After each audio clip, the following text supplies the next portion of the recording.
मध्य प्रदेश से भाई कामता माखन, हमारा सौभाग्य कि यहाँ फरीदाबाद आए हुए थे तो मन हुआ कि एक गोष्ठी कर ली जाए। तो रीवा प्रसिद्ध है सफेद चीतों के लिए, सफेद शेरों के लिए। तो हमने ऑर्डर तो सफेद शेर किया था, पर रीवा वालों ने काला भालू भेज दिया। तो ऐसी गलती हरियाणा वालों से भी हुई इस बार मास्टर जी, कि किस्मत खराब राह में, किस्मत खराब राह में रोड़े ही मिले हैं, नंबर तुम्हें इस बार भी थोड़े ही मिले। बहुत उछल रहे थे कि किस्मत खराब राह में रोड़े ही मिले हैं, नंबर तुम्हें इस बार भी थोड़े ही मिले हैं। और ऑर्डर किया था बुक जलेबी का कसम से, लेकिन डिलीवरी में पकोड़े ही मिले हैं। तो जोरदार तालियां भाई कामता माखन के लिए। संजय भैया की विशेष शायरी सुना, शेर इतना बढ़िया बोले, गंभीर बातें किए दादा ने बताया। मैं भी गंभीर करना चाहता हूं भैया, पर हो नहीं पाती। मैं गंभीर खुदे नहीं हूं तो हो बात कहां से हो। अभी पिछले दिन कल ही दशहरा निकला, तो एक दिन पहले एक सज्जन हमारे घर आए, बोले माखन भैया दशहरे पे खाली हैं। मैंने कहा बिल्कुल खाली हैं, बताओ क्या काम है। बोले मेरा रावण भीग गया है, तो आप अगर खाली होते तो चल देते।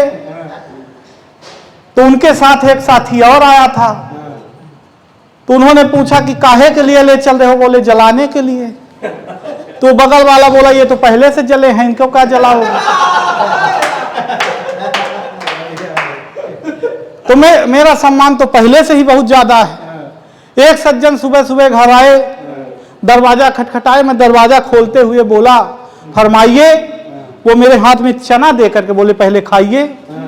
मैं चना खाते हुए बोला कि कहां से आ रहे हैं और ये चना क्यों खिला रहे हैं। बोले वही तो बता रहे हैं कि आज शनिवार है। मैंने कहा शनिवार हो, बुधवार हो, गुरुवार हो, इससे क्या लेना देना, पर आप चना क्यों खिला रहे हैं। बोले कि एक पंडित जी ने मुझसे कहा था कि शनिवार के दिन किसी काले कुत्ते को चना खिलाइए। कुत्ता मेरे हाथ से चना खाए, ये कुत्ते में कहा दम है, इसीलिए आपको खिला रहे हैं। आप क्या काले कुत्ते से कम हैं।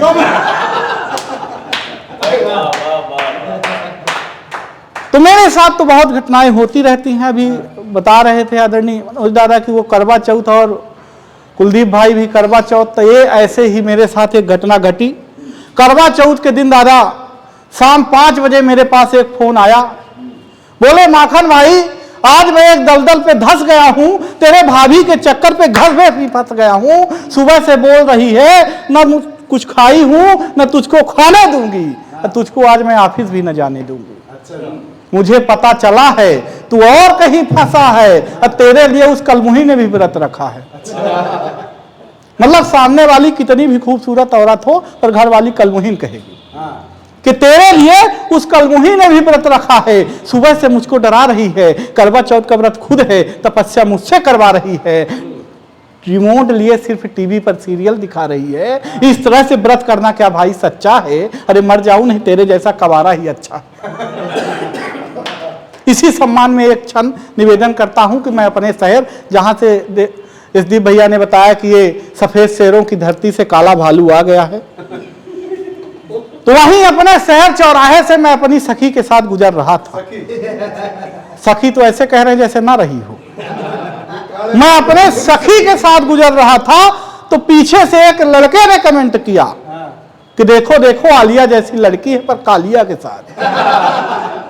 देखो देखो आलिया जैसी लड़की है पर कालिया के साथ। मैं कुछ बोलूं, पलट कर उस लड़की ने ही जवाब दिया जिसे तू कालिया कह रहा है ये व्यक्ति ऐसे नहीं मिला है। तो उसने पूछा कैसे मिला है, तो बताया कि सालों तक पूजा पाठ, सालों तक पूजा पाठ जप तप किए मैंने, तब जाके मेरे लिए प्यार लेके आए हैं। दुनिया की नजरों में लायक न प्यार मेरा, फिर भी ये मेरे लिए यार लेके आए हैं।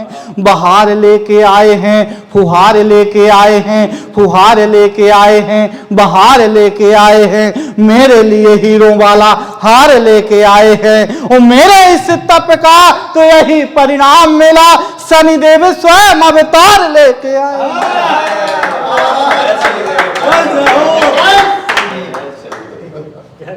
तो मेरी तरह दिख रहे अगर यहाँ एक भी पीस हूं तो अपने आप को शनिदेव ही समझे। नहीं, हंसने की बात नहीं है दादा, तेल चढ़ जाता है, हल्दी नहीं लग पाती। हाँ, हल्दी बड़ी मुश्किल से लगती है। हल्दी लगने के लिए मैं बहुत इंतजार करता रहा और करता ही रह गया। फिर मेरे पिताजी के कई बार निवेदन करने पर एक शादी वाले हमारे घर आए, हमको देखने, देख कर जाने लगे, कुछ बोले नहीं। तो मेरे पिताजी खुद ही आगे बढ़े, बोले आपने लड़का देख लिया है? बोला कुछ नहीं। उन्होंने कहा देखिए भाई साहब, हमने लड़का देख लिया, अब आप इसे ब्यूटी पार्लर वाले को दिखाइए। पिताजी ने कहा शादी ब्याह लड़के और लड़की के संबंध है, तो आप लड़की को दिखाइए। तब जाकर लड़की मुझे देखने के लिए आई। आधा घंटे तक लड़की हमको देखती रही, हम लड़की को देखते रहे। न लड़की हमसे कुछ बोल रही थी, न हम लड़की से कुछ बोल रहे थे। आधा घंटे बाद लड़की ने हिम्मत करके बोली कि भाई साहब लड़का आप ही हैं? मैंने कहा जी बहन जी, हम ही। उसने कहा जब हम आपसे विवाह कर लेंगे तो आप मुझे क्या मानेंगे? मैंने कहा जिंदगी। उसने कहा लानत है ऐसी जिंदगी पर जो आज से विवाह करना पड़ जाए। ये बढ़िया। हाँ, पहना दीजिए। यही पहनने के लिए मैं इंतजार कर रहा था, पहन नहीं पाया। हाँ, सारी मेहनत बेकार हो गई। पर किसी तरह से विवाह लगा का लगा रह गया, हो नहीं पाया। क्योंकि जब विवाह लगा दादा, उसके बाद कोरोना काल लग गया, तो लॉकडाउन हो गया। सब अपने होने वाली दुल्हन से वीडियो कॉल में बात कर रहे थे, मैं नहीं कर पाया। अगर कर लेता, अब वो देख लेती तो सब वहीं समाप्त हो सकता था मनोज। तो मैंने उसे उपाय बताया कि कहां मिलो तो क्या हो सकता है। उपाय बताने से पहले एसडी ये हमसे पूछ रहे थे कि यार बेटा तेरी इस समय चमक बढ़ रही है। मैंने कहा चमक बढ़े क्यों ना, मेरा जहां विवाह हो रहा है वहां लोग दवाई कराने जाते हैं। तो इन्होंने पूछा काहे की, तो मैंने बताया कि चाल तो कमाल की है, करती बेहाल हमें, प्रेम के पवित्रता में पर्दे मर जाती है। अब मिलने के लिए कभी आई नहीं पार्क पर, नित नए हमसे बहाने गढ़ जाती है। और चलती है फर्श पर लट लहराए हुए, देखे जो हमें तो गोरी सीढ़ी चढ़ जाती है। और सुंदर से नैनो वाली यौवन से लबरेज, एक मुस्कान पे तो बीपी बढ़ जाती है। तो बीपी की दवाई वहां मिलती है। तब मैंने बताया कि क्या करो, कहां मिलो तो क्या हो सकता है। आज का दौर जो है, यहां पर हम 4, 6, 10 लोग बैठे हैं, 20 बैठे हैं। मैं उन मैं जहां रहता हूं दादा, बघेलखंड में हम छोटी छोटी शॉर्ट फिल्में बनाते हैं। जो हमारी बोली विलुप्त होने वाली है उस पर हम काम कर रहे हैं। एक रिसर्च हुई जिसपे यह पता चला था कि 15 साल के अंदर बघेली बोली समाप्त हो जाएगी। 6 साल से हम लोग खुद ही काम कर रहे हैं। तो ऐसा अब लगने लगा है कि विलुप्त ना होने पाए, क्योंकि सोशल मीडिया के दौर पर अब अपनी बोली को बचाने का काम कर रहे हैं। तो मैं उन फिल्म दुनिया वालों से एक निवेदन था मेरा कि अगर ऐसी फिल्म बना रहे हो जहां हम एक साथ परिवार बैठकर न देख पाए तो ऐसा काम मत करो। इस तरह से तुम भारत बढ़ाना चाहते हो तो मत बढ़ाओ, कि तुम भारत को भारत रहने दो, तुम भारत को भारत रहने दो, न इसे एडवांस करो जी। तुम सिर्फ भारत के संस्कार बचाओ, न लुंगी डांस करो जी। शीला की ये भरी जवानी जान रहे हो तुम, ओए हनी सिंह पहचान रहे हो तुम। ये 2-4 बाटल के चक्कर में बस ओए ओए ओए ओए होता है। यही तमाशा देख के घर का हर बच्चा यूं खोता है। भारत को न चीन न जापान न ये फ्रांस करो तुम सिर्फ भारत के संस्कार बचाओ, न लुंगी डांस करो तुम, न लुंगी डांस करो तुम। आजकल नाम से कुछ नहीं होता है। जिसका नाम बहादुर है उसको कोई पीटे जा रहा है। जिसका नाम प्रकाश है वो अधियारे में बैठा है, तो क्या मतलब? कोई विकास यात्रा में जुड़ा हुआ है, कोई भारत जोड़ो यात्रा में जुड़ा हुआ है, हमसे क्या लेना देना कोई यात्रा से? कि माता पिता गुरुओं की सेवा नहीं किए तो ईश्वर के बंधन से कुछ नहीं होता है। माता पिता गुरुओं की सेवा नहीं किए तो ईश्वर के बंधन से कुछ नहीं होता है। बोया है बीज तुमने यार ये बबूल के, तो चंदन समझने से कुछ नहीं होता है। और पाई थी कुर्सी तब यार कुछ किया नहीं, अब ये घड़ियाली क्रंदन से कुछ नहीं होता है। और सत्य और धर्म वाले मार्ग न चले तो तुम नाम रघुनंदन से कुछ नहीं होता। एक प्यारा सा गीत ना चाहता हूं, हालांकि मैं गाता नहीं हूं। एक बार बचपन में गाया था 5वीं कक्षा में, तो हमारे गांव वालों ने कहा बहुत अच्छा गाता है, इसको बॉम्बे भेज दो। पैसा इकट्ठा किया, बॉम्बे भेजा। फिर मैं बॉम्बे जाके गाया तो बॉम्बे वालों ने सुना तो कहा जहां से आया है वहां भेज दो। क्योंकि जैसे ही मैंने अपना संजय भैया सुर लगाया तो सुर असुर का रूप धारण कर लिया। मैंने तरन्नुम छेड़ा तो लोग जहन्नुम की ओर जाने लगे। उसी गाने पे मुझे 2 अवार्ड मिले। छोटा अवार्ड गाना शुरू करने के लिए मिला था, बड़ा अवार्ड गाना बंद कर देने के लिए। तब से मैं नहीं गाता हूं, पर एक बार प्रयास कर रहा हूं आप सबके सामने।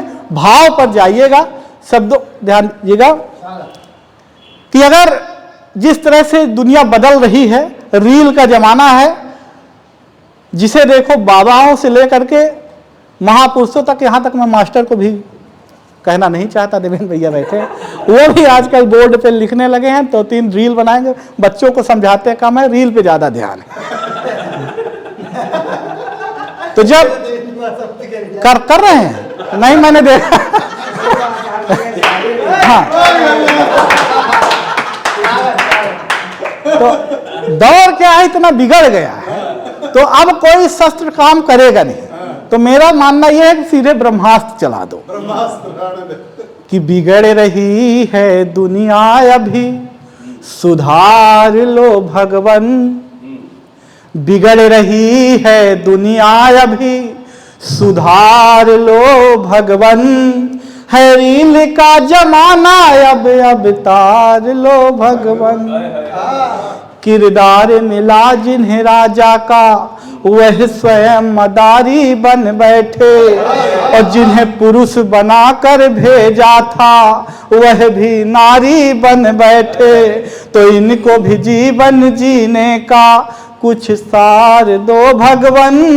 है रील का जमाना अब तार लो भगवन। शिला बनी बैठी है अहिल्या, शबरी राह निहार रही। शिला बनी बैठी है अहिल्या, शबरी राह निहार रही। सेवक सब बाली बन बैठे, जनता लड़कर हार रही। तो लुटा जा रहा घर बार हमारा, सवार दो भगवन। है रील का जमाना अब तार लो भगवन। हमने सुना है, हमने सुना है, हमने सुना है त्रेता में तुम राम लला बन आए थे। और सुना है द्वापर में तुम कान्हा बनकर छाए थे। तो कलयुग में भी आकर हमको, कलयुग में भी आकर हमको तार दो भगवन। है रील का जमाना अब तार लो भगवन। बहुत बहुत आभार आप सभी का, जो इतना समय दे करके आप इस कार्यक्रम में पधारे। बहुत बहुत धन्यवाद दीप भैया का, कुलदीप भाई का और देवेंद्र भैया का। धन्यवाद।